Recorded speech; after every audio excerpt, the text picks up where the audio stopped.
கூட்டிலே வாழ்க்கை முடிந்து விடுவார். யோபு பெரிய பணக்காரன், உத்தமன், சன்மார்க்கன், பொல்லாப்பு விலகிறவன். அவனே என்ன சொல்றான் அப்படின்னா, யோபு 29:18, என் வாழ்க்கை கூட்டிலே முடிந்து விடும் என்று நினைத்தேன். அனுபவம் பத்தலை.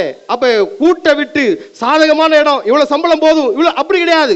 தேவன் உனக்கு வைத்திருக்கிற ஆசீர்வாதங்களை தேவ சமூகத்தில் ஜெபித்து விட்டு நீ கிளம்பும் பொழுது அனுகூலமான கதவுகள் உனக்கு திறக்கும். சரிங்களா? கூட்டிலே இருந்தா அசதியாத்தான் இருக்கும்.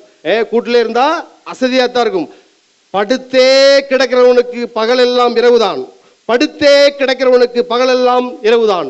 ஆனா எழுந்து நடக்கிறவனுக்கு, சாதிக்க துடிப்பவனுக்கு திசையெல்லாம் கிழக்குதான். நீ நடக்கணும், உழைக்கணும், பிரயாசப்படணும் நினைச்சிட்டா தேவன் உனக்கு வர்த்தமான கதவுகளை, அனுகூலமான கதவுகளை, லாபகரமான கதவுகளை திறந்து விடுவார். ஒரு குண்டு சட்டிலே குதிரை ஓட்டு நினைக்காதீங்க.